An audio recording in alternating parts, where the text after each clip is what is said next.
Julius Malema once said one thing, and I think that one thing he got it correctly.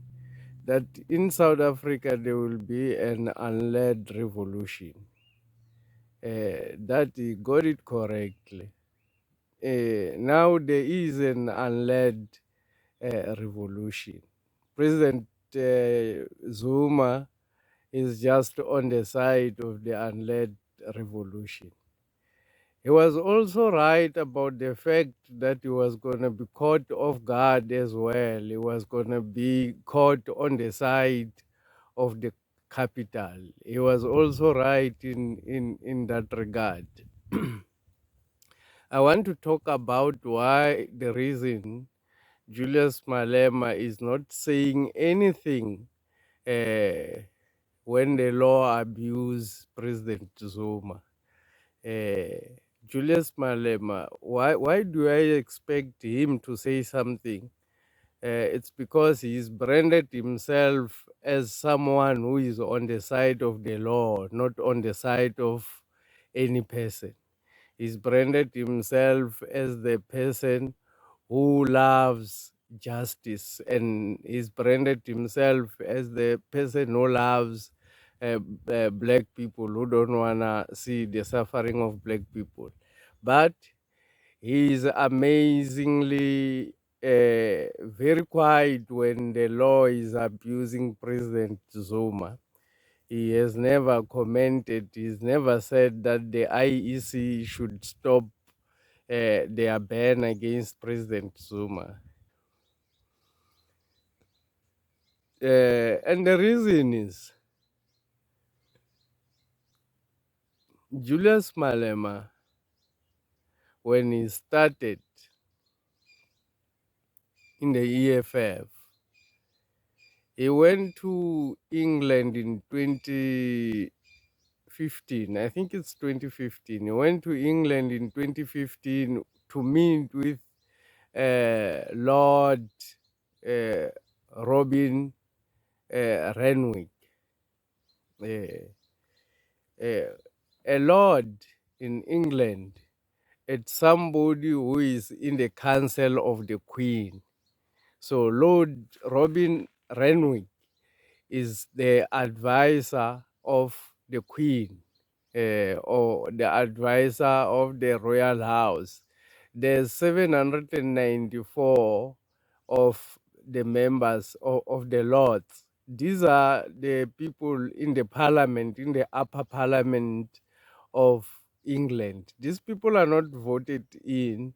It's their position is in hereditary, meaning they get it because their fathers were on the position. So these are advisory councils of the Queen. So Julius Malema went to meet the advisory council of the Queen in the name of Lord Robin Renwick. Lord Robin Renwick, his mission in South Africa was to, just to give a little background, is the one who converted Mandela from his radical politics to loving white people and to protecting white people. If people don't know about Lord Robin Renwick, and he's the one who monitored the change from Rhodesia to Zimbabwe, who forced the Lancaster House Agreement into Robert Mugabe. So he's a very high ranking member in the Council of the Queen. So Julius Malema went to meet him. Immediately after the meeting with Lord Robin, so it was going to give them problems. So they had to remove Andy Lekitama. and they started to get away from the Sankara principles.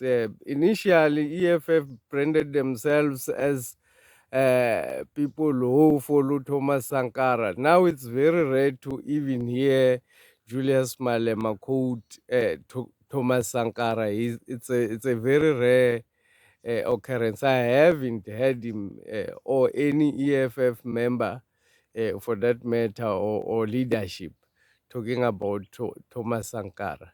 So after that meeting with Lord Robin, he started the anti-Zuma campaign.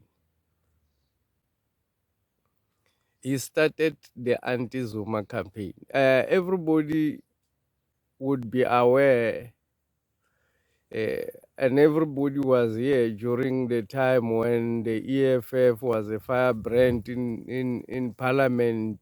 They wanted people to account. They wanted the executive to account. Today, where is the EFF now? Where is the firebrand now that Ramaphosa is there? Pala is there.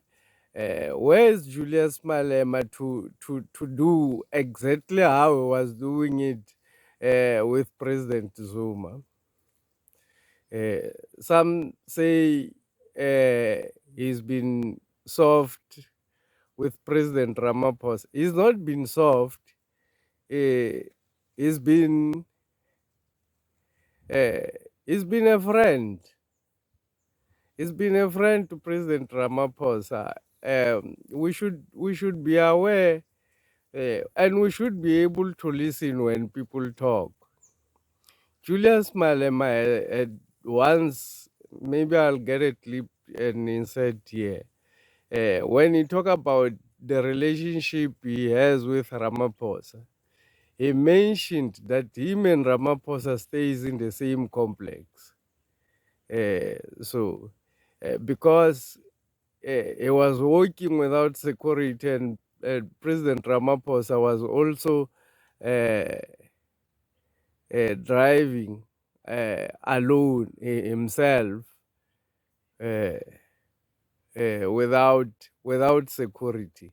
So where is that place where President Ramaphosa and Julius Malema are free to walk around without their security? Who is protecting them?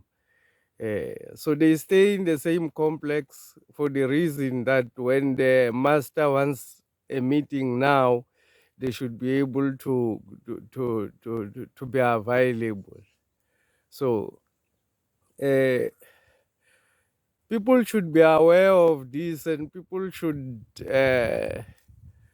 start to think whether it's not a waste of the black vote to take it to the EFF. I thank you for listening. I've got a very close personal relationship with the president, and we don't stay far from each other. The other day I was driving myself and he was walking, and then I saw him. I parked right next to him. If I wanted to kill him, I could have killed I could have killed that guy. So I open a window. When I open a window, what are you doing? What do you mean? He says, why are you driving yourself? Why are you walking alone? He says, no, I'm just taking a walk. So our relationship is like that.